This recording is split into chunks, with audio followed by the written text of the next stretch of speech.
CNBC आवाज Motilal Oswal studios में आपका स्वागत है। नमस्कार, मैं हूं आपके साथ आशीष चतुर्वेदी और आप देख रहे हैं टॉप 20। चलिए शो की शुरुआत करते हैं मार्केट के एक चेक के साथ। गिफ्ट निफ्टी फिलहाल आप देखें तो बढ़िया 120 अंकों की बढ़त के साथ फिलहाल कामकाज कर रहा है। अब आज के मार्केट की खास बात यह भी है कि अगर आप एशिया का मूड देखें तो ये भी काफ़ी बेहतर है और कल यूएस के मार्केट्स में जिस प्रकार के ट्रेड एक्शंस आपको देखने को मिले पॉजिटिव ही माने जाएंगे, क्योंकि डाउ जोन्स तो लगभग रिकॉर्ड स्तर पर यहाँ पर देखने को मिला। ऑलमोस्ट 650 अंकों की बढ़त यहाँ पर आपको देखने को मिली। नए लाइफ हाइज डाउ जोन्स पर लगते हुए नजर आए, लेकिन ओरेकल की अर्निंग्स इतनी अच्छी नहीं थी, इसका असर थोड़ा सा आपको नास्डैक पर देखने को मिला। लेकिन ओवरऑल अगर आप देखें तो सेंटीमेंट्स के लिहाज से आज पॉजिटिव दिन ही नजर आ रहा है। जहां पर आप एशिया को देखें, गिफ्ट निफ्टी 120 अंकों पर है। अमेरिकन यूएस मार्केट्स में भी देखें तो तेजी काफी बढ़िया है। खबरों के लिहाज से एक्टिव डे है, बहुत सारी ऑर्डर विन की खबरें यहाँ पर आपको देखने को मिलेंगी। साथ में ब्रोकरेज हाउस की तरफ से भी रिपोर्ट्स लगातार आती जा रही है, तो इसका भी एक इम्पैक्ट यहाँ पर है।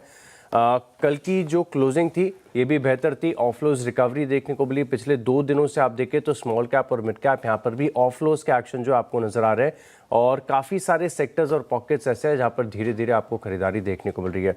तो इन्हीं सभी संकेतों को ध्यान में रखते हुए हमने जो 20 स्टॉक्स है इनकी लिस्ट तैयार कर दी है और शुरुआत में कर लेता हूँ पहले स्टॉक के साथ। सबसे पहले दिग्गज स्टॉक है जेंटल जायंट L&T, यहाँ पर आप रखिएगा खास फोकस। और दरअसल गोल्डमैन सैक्स की तरफ से काफ़ी अच्छी रिपोर्ट यहाँ पर देखने को मिली है। इसमें पहले ये न्यूट्रल की रेटिंग देते थे, अब इस स्टॉक को इन्होंने अपग्रेड किया है और ये अब खरीदारी की राय दे रहे हैं। और टारगेट प्राइस भी देखें तो 3,730 रुपये से बढ़ाकर अब पूरे 5,000 रुपये का टारगेट दिया है। कल की जो क्लोजिंग है 4,000 रुपये के आसपास की, यानी 1,000 रुपये की अपसाइड है। बहुत ही डाइवर्सिफाइड है L&T और बेहतरीन स्टॉक है। इसी के चलते सबसे पहले शुरुआत इसी के साथ कर रहा हूँ, इन ग्रीन रखा हुआ है। अगला स्टॉक है और ये भी ब्रोकरेज के रडार पर है। आज ब्रोकरेज की बहुत सारी पिक्स है मेरे पास। एक तो अलाइड ब्लेंडर्स है, ये स्टॉक बहुत ही आउट परफॉर्म कर रहा है लगातार। अगर आप इसे रेडिको खैतान, यूनाइटेड स्पिरिट्स के साथ कंपेयर करके देखें तो गजब की तेजी यहाँ पर देखने को मिली है। लेकिन अच्छी बात यह कि इस भाव पर भी ब्रोकरेज हाउस की तरफ से इनिशिएटिंग कवरेज रिपोर्ट्स निकल कर आ रही है। जेएम फाइनेंशियल की तरफ से एक रिपोर्ट आई है जिसमें इस स्टॉक के ऊपर 730 रुपये का टारगेट दिया है। कल की क्लोजिंग 615 रुपये की है, यानी अपसाइड आप देखें तो ऑलमोस्ट 19-20% के आसपास की आ जाएगी। और ये बता रहे कि पैन इंडिया में स्पिरिट कंपनीज में देखें तो वॉल्यूम के लिहाज से 3rd लार्जेस्ट है, वैल्यू के लिहाज से 4th लार्जेस्ट है और काफ़ी सारे ट्रिगर्स ऐसे हैं जो बता रहे कि ये स्टॉक हो सकता है चल जाए। इसी के चलते दूसरा स्टॉक अलाइड ब्लेंडर्स, इस स्टॉक को भी रखा है इन ग्रीन। यतिन, आपके दूसरे? एब्सोल्युटली। और जो शुरुआती ट्रेड सेटअप आशीष ने बताया, जो स्टॉक से शुरुआत की, बहुत सारे काउंटर्स हैं जो आज रेडार पर रहेंगे। मेरी लिस्ट में सबसे पहले है NTPC। और देखिए, इस मार्केट में जहां वॉलेटिलिटी ज़्यादा है, शायद पावर शेयर्स में आपको मार्जिन ऑफ सेफ्टी ज़्यादा मिले। NTPC की बात करें तो ऑब्वियसली जो करंट मार्केट प्राइस है उससे कई गुना ऊपर आपको जो टारगेट है ब्रोकरेजेस के वो दिखाई पड़ रहे हैं। और खबरों के लिहाज से अगर आप देखें तो THDC इंडिया की जो इनकी तिहरी यूनिट है 250 मेगावाट की, ये ऑपरेशनलाइज हो गई है, जिससे आने वाले क्वार्टर्स में इनके रेवेन्यूज़ पे एक पॉजिटिव असर पड़ता हुआ नज़र पड़ेगा। तो NTPC एक नए पावर प्लांट की शुरुआत के चलते आज रेडार पर रहेगा। जैसे कि मैंने पहले कहा, 250 मेगावाट का ये यूनिट है जो ऑपरेशनलाइज हो गया है। इसके अलावा इंटराक बिल्डिंग सॉल्यूशंस और IPO लिस्टिंग के बाद कंपनी ने काफ़ी अच्छे रिटर्न्स दिए निवेशकों को। अभी न्यूज़ की बात करें तो इनको 70 करोड़ का नया ऑर्डर आया है, 70 करोड़ का, जिसके चलते आज ये काउंटर फोकस पर रहेगा। तो दोनों ही NTPC, इंटराक, ये 2 स्टॉक्स रेडार पे रखें। आशीष, आपके अगले 2? अगला है GMDC। बहुत ही बजिंग स्टॉक है, थोड़ा सा ऑफ हाइस का एक्शन देखने को मिले, लेकिन क्या गजब के मूव इस साल में स्टॉक में आपको देखने को मिले। आउट परफॉर्मर साबित रहा है। और दरअसल अगर आप देखें तो इन्हें क्लियरेंसेस मिले हैं। इनकी एक उड़ीसा में कोल माइन है, इसके लिए, और साथ में इन्होंने माइनिंग पार्टनर्स को भी ऑनबोर्ड किया है। कल ध्यान में आता है कि कल न्यूज़पेपर में एडवर्टाइजमेंट भी देखने को मिला था इनकी तरफ से कि जो रेयर अर्थ की प्रोसेसिंग फैसिलिटी है, इसके लिए इन्होंने एक्सप्रेशन ऑफ इंटरेस्ट मंगाए हैं EPC पार्टनर्स के माध्यम से, तो फुल चार्ज पर है। और GMDC अगर आप देखें तो बहुत सारे ट्रिगर्स ऐसे लग रहे हैं, इशारा कर रहे हैं कि हो सकता है कि स्टॉक अब दोबारा से अपने प्रीवियस ट्रेंड को रिज्यूम कर जाए। और मेटल्स के लिए वैसे भी मूड माहौल काफ़ी बढ़िया बना हुआ है। कल भी 1.5% की तेज़ी यहाँ पर देखने को मिली थी। तो GMDC, इस स्टॉक को तो इन ग्रीन ही रखना है।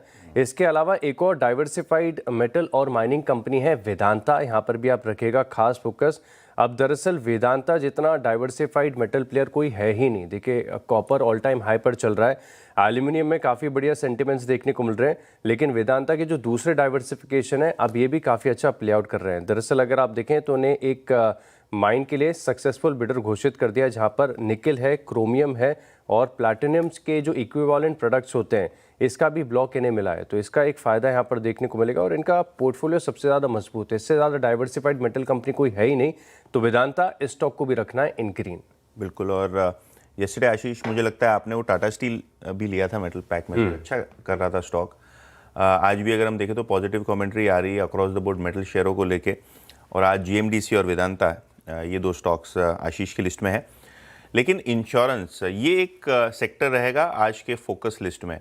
अगर हम बात करें तो आज शायद जो कैबिनेट मीटिंग होने वाली है, यहाँ इंश्योरेंस बिल को एक हरी झंडी दे दे कैबिनेट। सबसे इंपॉर्टेंट बात यह है कि इंश्योरेंस सेक्टर को ओपन अप करने के लिए, चाहे वो एफडीआई लिमिट्स हों, चाहे वो रिफॉर्म्स हों, एक बड़ा इंश्योरेंस बिल का अमेंडमेंट विंटर सेशन में पेंडिंग है और आज शायद कैबिनेट के क्लियरेंस के बाद वो लोकसभा में टेबल कर दिया जाए। तो न्यूज़ रिपोर्ट से सजेस्ट कर रही हैं कि इंश्योरेंस बिल किसी भी वक्त टेबल हो सकता है। ओपन आर्किटेक्चर से लेके किस तरीके से एफआईआई एफडीआई लिमिट बढ़ाई जाए, इसके अलावा कौन से वो रिफॉर्म्स हैं, इसकी डिटेलिंग जो है आज कैबिनेट मीटिंग में आएगी। ऑब्वियसली एक जो इम्पॉर्टेंट मसौदा है वो ये भी है कि जो नॉन बैंक फाइनेंशियल इंस्टीट्यूशंस हैं, क्या इनका मर्जर इंश्योरेंस कंपनी के साथ हो सकता है। तो शायद आज max financial, SBI life, HDFC life जैसे स्टॉक्स फोकस में रहें। और ऐसे भी देखिए ये जो आउटकम है कैबिनेट का, वो आपको लगभग 1:30-2 बजे तक पता ही चल जाएगा एग्जैक्टली टेबल हो रहा है कि नहीं हो रहा है, कैबिनेट ने क्लियर किया है कि नहीं किया। तो आज इस न्यूज़ के चलते इंश्योरेंस कंपनीज रखे रेडार पे, जैसे कि मैंने पहले कहा एचडीएफसी लाइफ, एसबीआई लाइफ और मैक्स फाइनेंशियल, ये तीनों स्टॉक्स फोकस में रहेंगे। और लाइफ इंश्योरेंस कंपनीज ही रेडार पर रख रहा हूँ क्योंकि शायद यहाँ एक रिएक्शन पॉजिटिव साइड पे दिखाई पड़े। तो ये 3 इंश्योरेंस कंपनीज जो हैं वो मेरी फोकस लिस्ट में आज। यतन एक बात है कि आज पहली बार ऐसा हुआ है 6 महीने से शो कर रहा हूँ कि सारे स्टॉक्स मेरे पास खबरों वाले नहीं तो क्या है, वर्मा जी तो जब तक ले लेते हैं आपके सारे स्टॉक, उनके पास तो कभी कभी 14, कभी 15, 10 स्टॉक्स लेने होते हैं, 14-15 की लिस्ट आ जाती है। बिल्कुल बिल्कुल। तो आज पहली बार ऐसा हुआ है कि एक भी टेक्निकल के साथ मुझे फिलर नहीं करना पड़ा, सारी खबरें वाले स्टॉक्स है मेरे पास। बिल्कुल। और अगला स्टॉक एनबीसीसी है और ये भी हाथ लग गया स्टॉक मेरे। यहाँ पर देखें तो इन्हें सेल की तरफ से एक ऑर्डर मिला है, 289 करोड़ का ऑर्डर है। तो एनबीसीसी हिस्टोरिकली हम देख भी रहे हैं कि 150-200 करोड़ से ऊपर के जितने भी ऑर्डर्स हैं इनके ऊपर रिएक्शन देता ही है, तो स्टॉक को इन ग्रीन रखा है।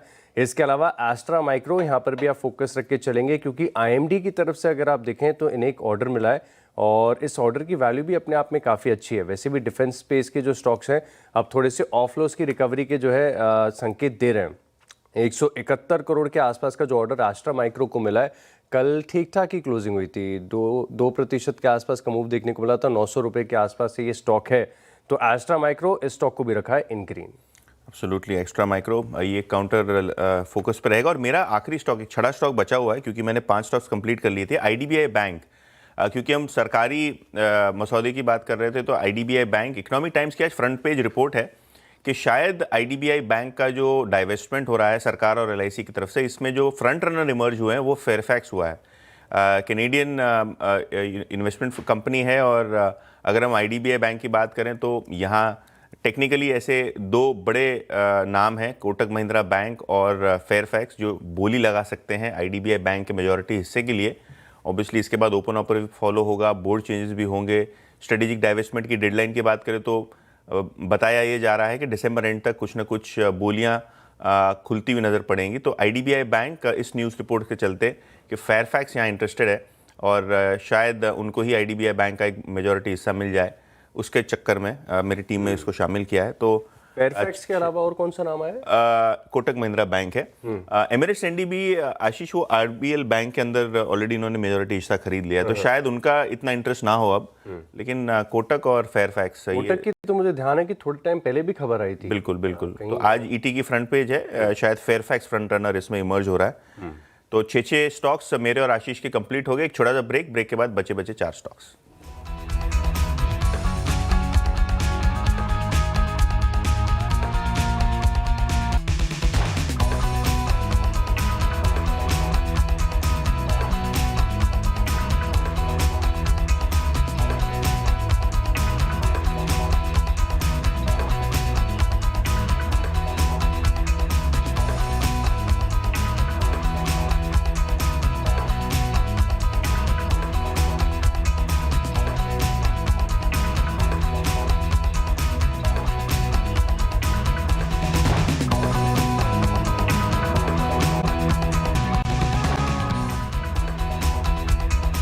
चलिए ब्रेक के बाद आपका स्वागत है और अगले चार स्टॉक्स का डिस्कशन कर लेते हैं। अगला स्टॉक है मिडिल लिस्ट में सुज़लॉन, यहाँ पर आप रखिएगा खास फोकस। और दरअसल आप देखें तो मॉर्गन स्टैनली की तरफ से काफ़ी बढ़िया रिपोर्ट आई है। ग्रोथ प्रोस्पेक्ट्स काफ़ी अच्छे हाईलाइट किए गए हैं। एक बार आपको टारगेट प्राइस और रेटिंग भी बता देता हूँ। सुज़लॉन पर अगर आप देखें तो इन्होंने ओवरवेट की रेटिंग के साथ 78 रुपीज़ का काफ़ी अच्छा टारगेट दिया। आप देखिए स्टॉक लुढ़ककर 52 रुपये के आसपास आ गया है। 78 रुपये का टारगेट दे रहे हैं। और याद आता है कि कुछ हफ्ते पहले ही इनके मैनेजमेंट से बात की थी जब इन्होंने कुछ नई फैसिलिटीज़ का जो है इनॉग्रेशन किया था। सभी मीडिया चैनल्स में अगर आप देखें, न्यूज़पेपर्स में हाईलाइट बना हुआ था। अब दरअसल ये बता रहे हैं कि ऑर्डर इनफ्लो जो FY27 के बाद से और FY28 तक काफ़ी बेहतरीन देखने को मिल सकते हैं। और जो डोमेस्टिक ऑर्डर की पाइपलाइन है एक करीब 25 गीगावाट की है विंड प्रोजेक्ट्स के लिए, टरबाइंस के लिए, तो इसका एक फ़ायदा यहाँ पर देखने को मिल सकता है। इसी के चलते सुज़लॉन इस स्टॉक को ग्रीन रखा हुआ है। रैलिस इंडिया ये अगला स्टॉक है, यहाँ पर आप रखिएगा फोकस। कारण ये है कि आज HSBC की तरफ से एग्रो इनपुट्स यानी पूरे इस स्पेस पर एक नोट निकल कर आया है। हालांकि रैलिस इनकी कवरेज में नहीं है लेकिन इनकी कमेंट्री अच्छी है। ये बता रही कि जो ग्लोबल क्रॉप प्रोटेक्शन ग्रोथ है ये 2026 में अगले साल काफ़ी बेहतरीन देखने को मिल सकती है। अब सेक्टर के जो वैल्यूएशन है, क्योंकि इन सभी स्टॉक्स में देखें तो ऑफ हाइस के एक्शन देखने को मिले, तो वैल्यूएशन अब अट्रैक्टिव हो गए हैं। हालांकि ये बता रहे हैं कि यूएस से जो अभी फिलहाल के लिए अनसर्टेनिटी बनी हुई है, लेकिन रैलिस का ज़्यादा मेरे हिसाब से एक्सपोर्ट्स पर एक्सपोजर है नहीं। इसी के चलते रैलिस इंडिया इस स्टॉक को इन ग्रीन रखा है। एब्सोल्युटली। और मेरे लिस्ट में आशीष अब 2 स्टॉक्स हैं जो फार्मा स्पेस में से हैं।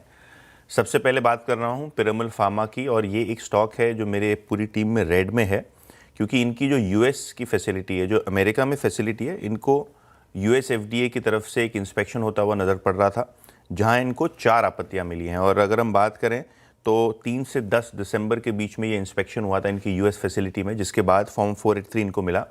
जैसे कि मैंने पहले कहा कि 4 आपत्तियाँ मिली हैं, तो शायद सेंटिमेंटली आज स्टॉक थोड़ा बहुत प्रेशर में रह सकता है। इनफैक्ट येस्टरडे की बात करें तो स्टॉक बिल्कुल फ्लैट नोट पे बंद हुआ है, लगभग 171-172 के लेवल्स के आसपास। तो पिरामल फार्मा ये काउंटर है जो फोकस में रहेगा यूएस FDA के इंस्पेक्शन के चलते, जिसके बाद इनको ऑब्जर्वेशंस मिले हैं जो 4 हैं। इसके अलावा सेनोरस फार्मा ये भी एक फार्मा काउंटर है, बहुत सारे HNIs का फेवरेट काउंटर है। ज़्यादा करेक्ट नहीं हुआ इस मिड कैप के मेल्टडाउन में, लेकिन 750-760 के लेवल्स मेंटेन करके रखा है स्टॉक ने। इन्होंने एक अनाउंसमेंट किया जहाँ इनको एक पर्टिकुलर दवा का अप्रूवल मिला है। ये इंपॉर्टेंट नहीं है कि दवा का इम्प्रूवमेंट हो रहा है और यहाँ इनको एक एक्सपोर्ट का मौका मिलेगा, लेकिन डॉक्टर रेड्डीज के साथ इन्होंने एक मार्केटिंग करार किया है जिसके तहत ये ड्रग की मार्केटिंग होगी।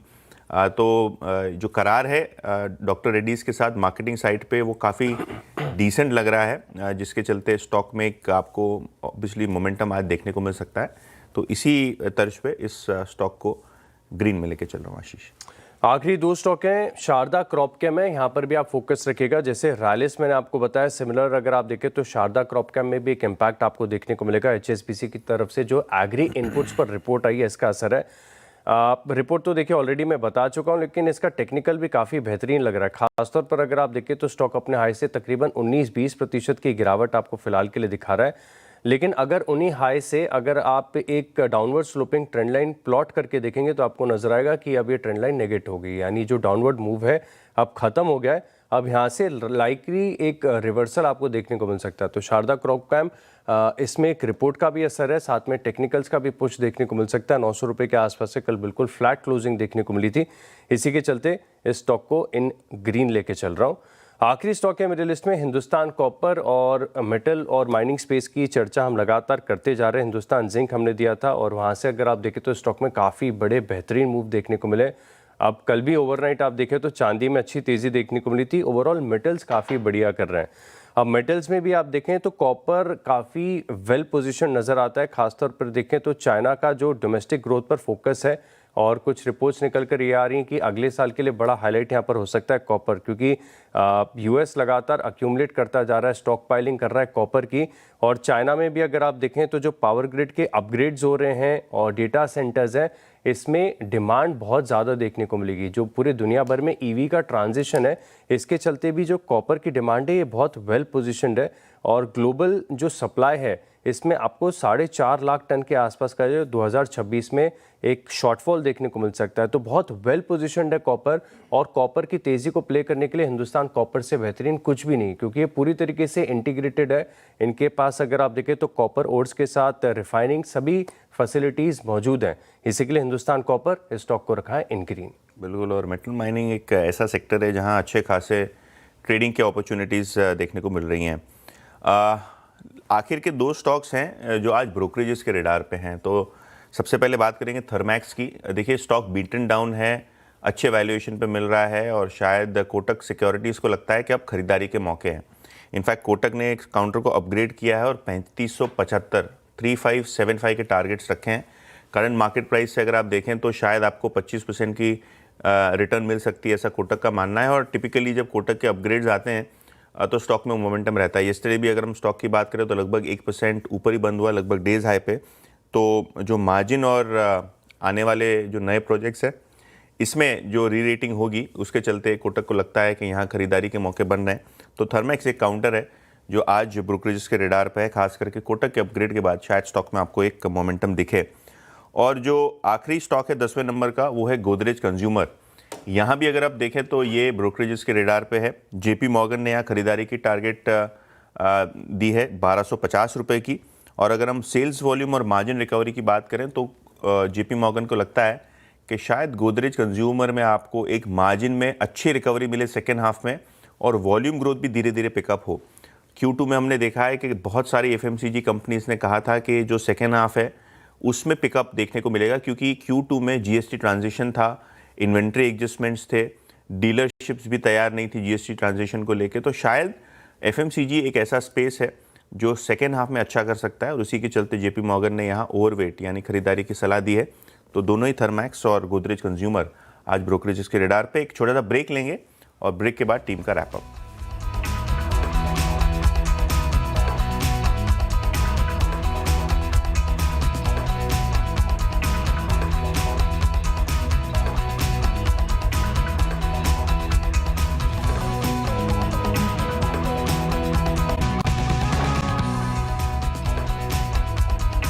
चलिए, ब्रेक के बाद आपका स्वागत है। अब 20 स्टॉक्स का रिकैप देख लेते हैं। मेरे पास आज 10 के 10 स्टॉक्स इन ग्रीन है। सबसे पहले मैंने शुरुआत की L&T के साथ। अलाइड ब्लेंडर्स, यहाँ पर भी ब्रोकरेज हाउस का भरोसा है। GMDC पर नजर रखे, वेदांता भी फोकस में रहेगा।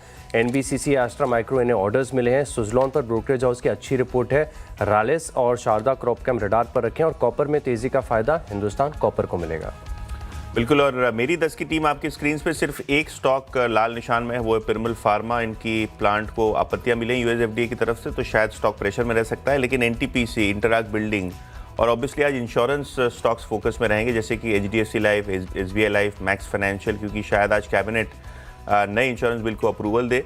IDBI bank, obviously news report है यहाँ। सेनोरस फार्मा, थर्मैक्स और गोदरेज कंज्यूमर जैसे स्टॉक्स भी खबरों के चलते और ब्रोकरेजेस के रेडार के चलते आज फोकस में रहेंगे।